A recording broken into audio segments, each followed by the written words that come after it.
kita akan mempertimbangkan untuk mengecek keterlibatan rakyat dalam proses pilkada. Tidak mesti harus pemilihan langsung, mungkin juga katakanlah kalau itu dimungkinkan lewat DPR, minimal ada 4 program yang menjadi prioritas di atas cita Pak Presiden Prabowo, yaitu pangan, kemandirian pangan, kedaulatan pangan.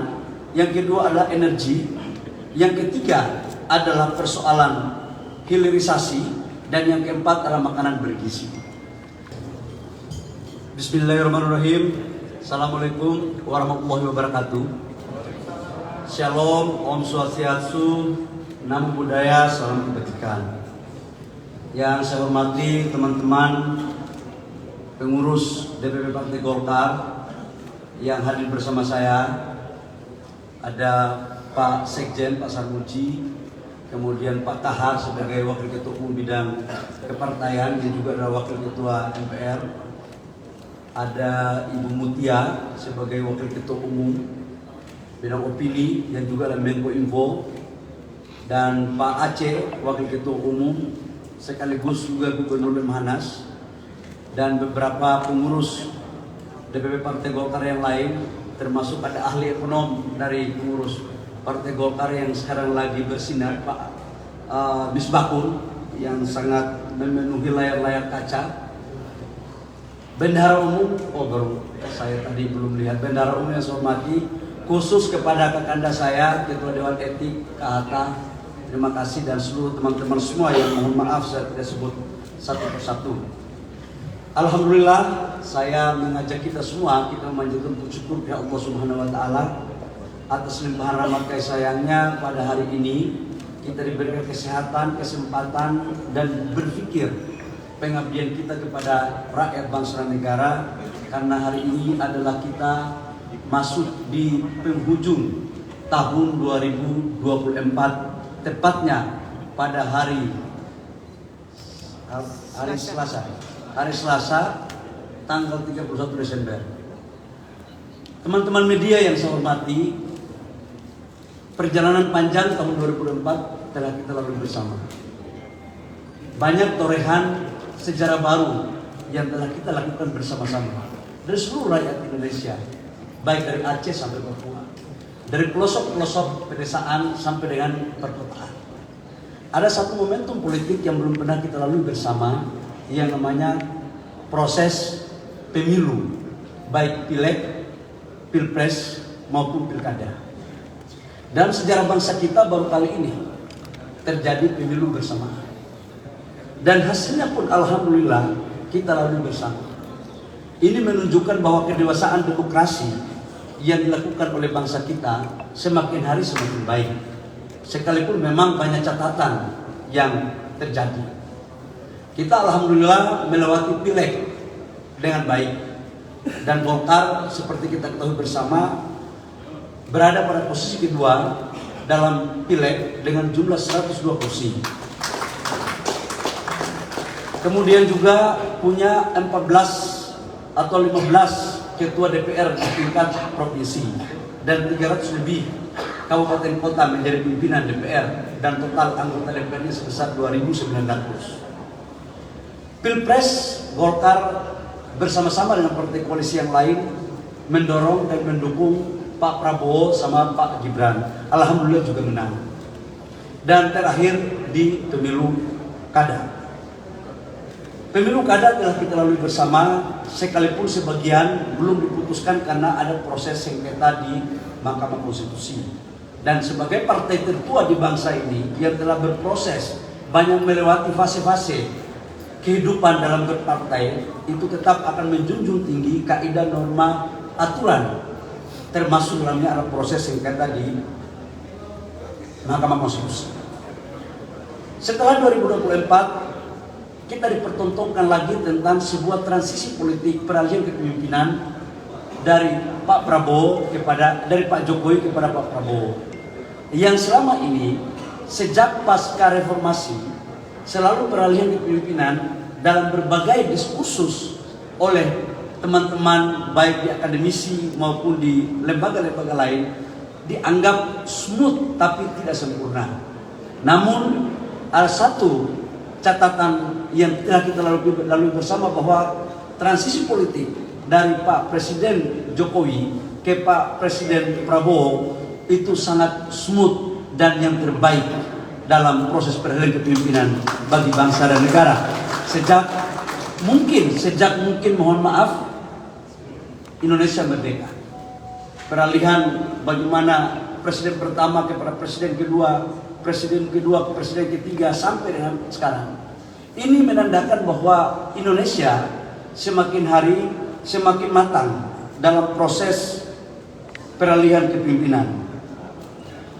Di bawah pemerintahan Presiden Pak Prabowo dan Mas Gibran, Golkar diminta bersama-sama sebagai konsekuensi daripada partai pengusung untuk mendukung total pemerintahan Pak Prabowo sama Pak Gibran.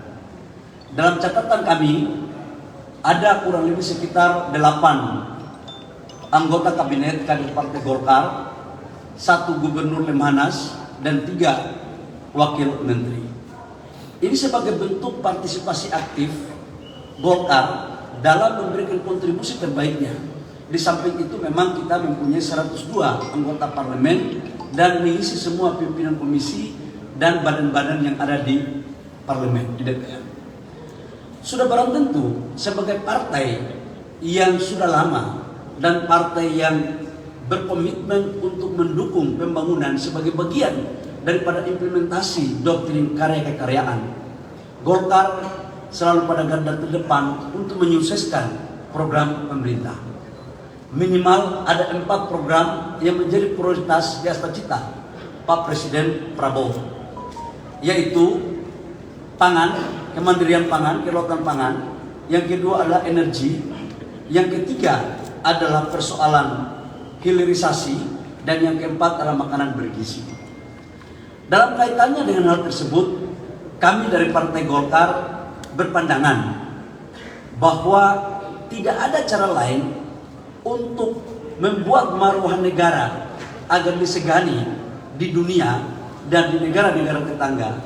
Kedaulatan pangan adalah sesuatu yang harus kita wujudkan. Ini sejalan dengan perintah dan gagasan Presiden Pak Prabowo. Karena itu kami menginstruksikan dan telah merumuskan serta memutuskan agar kebijakan pangan baik di tingkat pusat maupun di tingkat daerah ini harus bisa kita lakukan. Aspek energi, Golkar selalu mempunyai pengalaman panjang. Ketika di masa pemerintahan Orde Baru, kita pernah memasuki swasembada pangan dan swasembada energi. Dan kaitannya dengan swasembada energi, kami telah diperintahkan oleh Bapak Presiden kepada Partai Golkar dan sekaligus sebagai saya sebagai Menteri SDM untuk segera merumuskan langkah-langkah komprehensif terukur dan bisa dieksekusi dalam rangka mendorong kedaulatan energi. Dan insya Allah lifting kita akan semakin hari semakin baik. Dan saya juga menyampaikan bahwa di tahun 2024 akhir ini kami telah memutuskan untuk peralihan dari B35 menjadi MB40 agar mengurangi impor kita. Ini bagian daripada proses untuk menuju kepada kedaulatan energi. Menyangkut dengan hilirisasi, kami juga telah diinstruksikan oleh Pak Presiden dan Golkar telah mendapatkan barisan untuk membuat peta jalan hilirisasi 26 komoditas dengan investasi 618 miliar US dollar.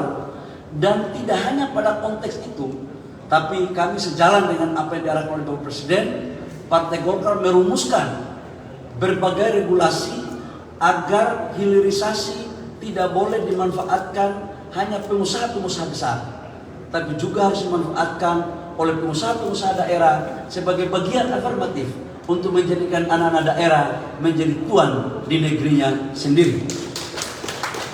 Dalam konteks makanan bergizi, kami juga Partai Golkar akan melakukan secara sungguh-sungguh, karena ini bagian daripada amanah Undang-Undang Dasar 45 dan amanah daripada tujuan kita dalam berbangsa dan bernegara, yang salah satu di antaranya adalah mencerdaskan kehidupan bangsa. Teman-teman media yang saya hormati, ini adalah fase 2024. Dan oleh karena 2024 adalah fase yang paling banyak tentang persoalan politik, namun kita juga syukuri bahwa pertumbuhan ekonomi kita di 2024 cukuplah luar biasa karena masih diangkat di atas 5%. Dalam konteks ini saya lihat kader-kader Partai Golkar baik di kabinet maupun di parlemen, baik kepala daerah maupun anggota DPRD kabupaten kota mempunyai kontribusi yang sangat signifikan. Ada Ketua Komisi 11 yang selalu piawai dalam memainkan narasi-narasi untuk meyakinkan kepada foreign FDI kita bahwa stabilitas regulasi yang ada di negara kita semakin hari semakin baik. Teman-teman semua yang saya hormati, berkaitan dengan menuju Indonesia 2045, kita mau tidak mau harus memikirkan tentang bagaimana membuat fondasi terhadap pencapaian bonus demografi. Bonus demografi akan puncaknya di 2035. Artinya 10 tahun lagi ini akan terjadi. Ini adalah bagian yang akan dilakukan oleh Partai Golkar untuk ke depan. Kemudian proyeksi di tahun 2025. Minimal ada dua hal yang saya mau sampaikan terkait dengan 2025. Yang pertama adalah terkait dengan ekonomi.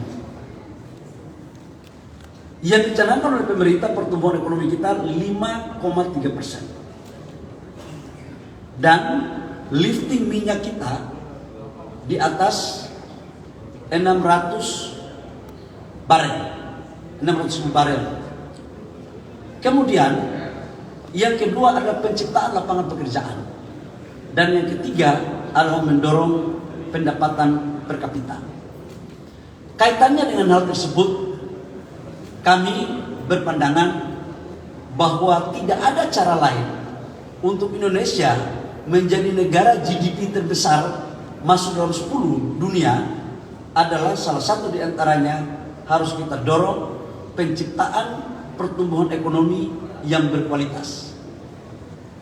Di dalamnya adalah hilirisasi dan industrialisasi.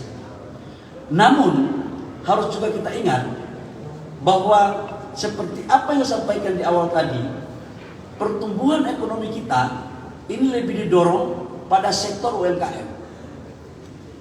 Data yang kita catat bersama bahwa kontribusi pertumbuhan ekonomi nasional kita, GDP dari UMKM itu 60% lebih.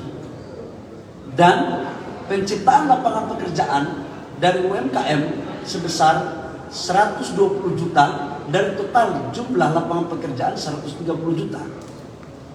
Jumlah unit usaha dari UMKM 99,3% dari total jumlah perusahaan yang jumlahnya kurang lebih sekitar 63 sampai dengan 64 juta.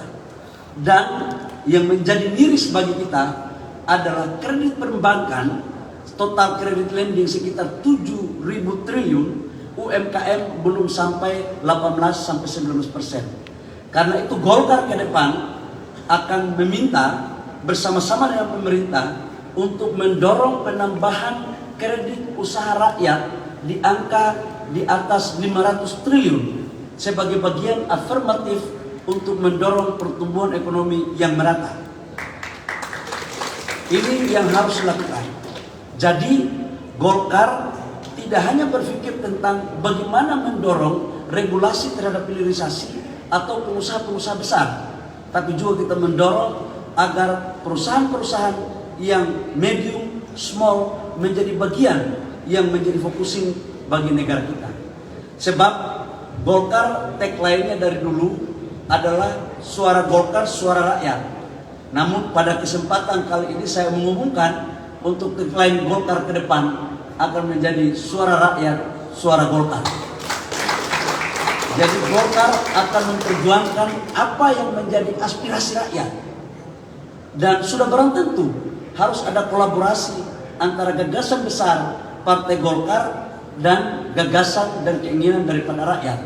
Karena Golkar lahir atas dasar kesadaran kolektif para pemimpin-pemimpin bangsa untuk merespon dinamika politik dan kebutuhan rakyat dalam rangka mewujudkan apa yang menjadi cita-cita proklamasi yang dilakukan oleh founding father kita. Teman-teman media, di sisi yang lain menyangkut dengan kedaulatan pangan, saya ingin menyampaikan bahwa food estate yang telah dibangun di Merauke di beberapa tempat adalah menjadi bagian terpenting yang juga Golkar bersama-sama pemerintah untuk bagaimana bisa menyukseskan, termasuk dalamnya adalah pembangunan padi dan tebu sebagai bagian daripada proses hilirisasi. Dan ini yang menjadi fokus. Kebetulan kami salah satu yang ditugaskan, Partai Golkar salah satu yang ditugaskan oleh Bapak Presiden untuk mendorong dan mengeksekusi bersama-sama dengan pemerintah dan anggota kabinet yang lain. Teman-teman media, sudah barang tentu di 2025 ini adalah tahun pertama pemerintahan Bapak Presiden Prabowo dan Wakil Presiden Pak Gibran Rakabuming Raka. Dalam berbagai survei internasional, harapan global dunia mengatakan bahwa optimisme terhadap pemerintahan Pak Prabowo itu cukup tinggi, di atas 90%, tertinggi di dunia. Setelah itu 88% Kolombia. Artinya kepemimpinan ini harus betul-betul kita jaga dan kita dukung secara total. Partai Golkar selalu berada pada garda terdepan untuk bersama-sama pemerintah untuk mendorong dan menyukseskan di tahun 2025. Dalam kaitannya dengan persoalan politik, dalam beberapa hari kemarin di HUT Partai Golkar, harus kita akui dalam sebuah perenungan panjang, dalam sebuah diskusi panjang yang dilakukan oleh teman-teman DPP Partai Golkar dengan seluruh stakeholder, bahwa ada catatan-catatan demokrasi yang harus kita lakukan. Tidak untuk kita menyalahkan siapa-siapa, tapi kita harus jujur dari lubuk hati yang paling dalam dengan berpikir jernih tentang bagaimana tujuan kita berbangsa dan bernegara. Pertanyaan yang menggelitik yang akan kami Partai Golkar ke depan yang terus akan melakukan diskusi adalah, apakah sudah benar, sudah tepat pola demokrasi yang seperti ini yang akan kita pertahankan. Bagi Partai Golkar sebagai partai tertua sudah sangat dewasa dan mempunyai pengalaman penting. Sudah melewati fase-fase baik di atas, di tengah, di bawah. Dan insya Allah akan kembali ke papan tengah atau ke papan atas. Nanti kita lihat ke depan. Tetapi yang saya ingin menyampaikan kepada teman-teman, bahwa demokrasi bukanlah hanya tujuan utama dalam kita membangun negara kita.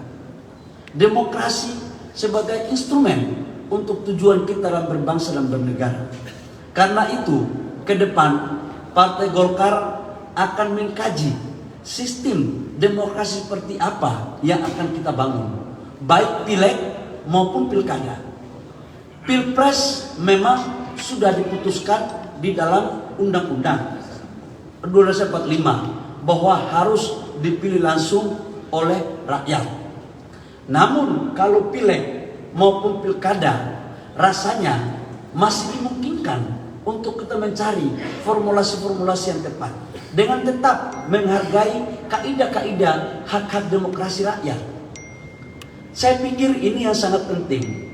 Karena itu salah satu di antara sistem yang akan Golkar tawarkan tidak menutup kemungkinan kalau memang itu baik untuk rakyat, kita akan mempertimbangkan untuk mengecek keterlibatan rakyat dalam proses pilkada. Tidak mesti harus pemilihan langsung. Mungkin juga katakanlah kalau itu dimungkinkan lewat DPR, tetapi dengan satu formulasi yang tepat dan harus disempurnakan.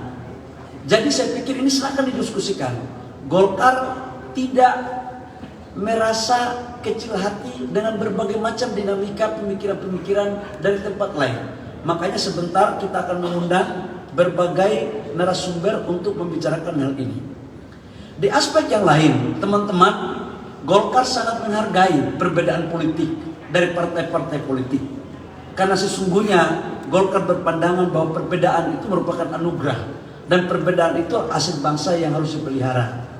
Namun Golkar berpandangan perbedaan itu sesungguhnya dijadikan sebagai pedoman yang konstruktif, yang positif, bukan untuk saling menggiring, bukan untuk saling membangun persepsi, bukan untuk saling menggiring. Harusnya tokoh-tokoh agama yang berpikir tentang bangsa dibawa kepada hal-hal yang tidak layak untuk dilakukan. Saya pikir ini menjadi kajian kita bersama.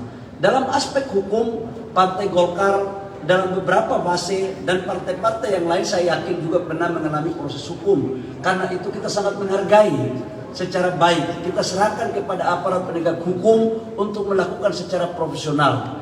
Tidak untuk saling kita menyalahkan antara siapa yang benar dan siapa yang salah. Biarkanlah semua instrumen negara bekerja sesuai dengan aturan dan perundang-undangan yang ada. Terakhir, teman-teman media, saya ingin mengatakan bahwa negara ini kalau mau maju hanya satu kata, harus ada kekompakan antar sesama anak bangsa. Yang lalu biarlah berlalu. Yang belum baik di masa lalu kita perbaiki di masa depan. Bukan kita menarik terus ke belakang. Kapan bangsa ini mau maju? Dan masa depan bangsa ini ada pada kita semua. Saya ingin menyampaikan lewat pengalaman saya ketika masih menjadi Menteri Investasi.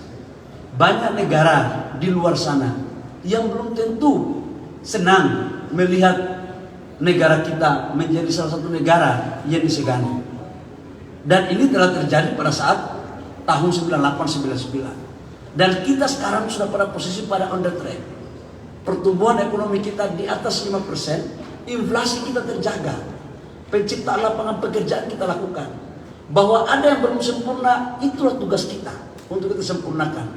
Dan Golkar selalu berada pada posisi untuk menyampaikan ide-ide dan gagasan terbaiknya untuk sebagai kontribusi kepada rakyat, bangsa, dan negara. Lebih khusus dukungan Partai Golkar kepada pemerintahan Pak Prabowo dan Mas Gibran.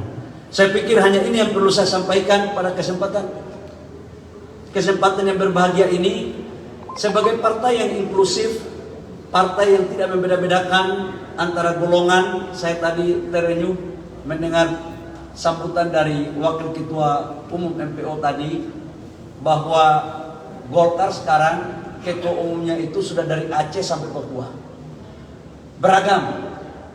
Karena sebagai bentuk inklusivitas, saya sebagai ketua umum Partai Golkar mengucapkan selamat Natal kepada saudara-saudara saya yang menjalankan Natal. Karena ini masih hari Natal. Kalau kami di Papua, Natal itu sejak 1 Desember sampai akhir Januari.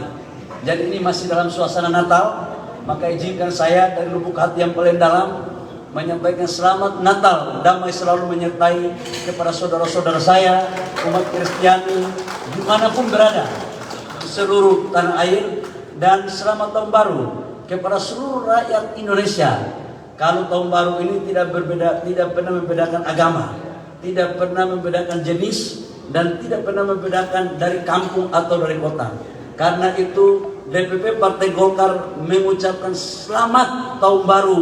Semoga di tahun 2025 kita semua selalu dalam lindungan Tuhan Yang Maha Kuasa, Allah Subhanahu wa Ta'ala, dan memberikan kontribusi terbaiknya kepada rakyat, bangsa, dan negara. Terima kasih. Kalau saya bilang Golkar solid, Indonesia maju.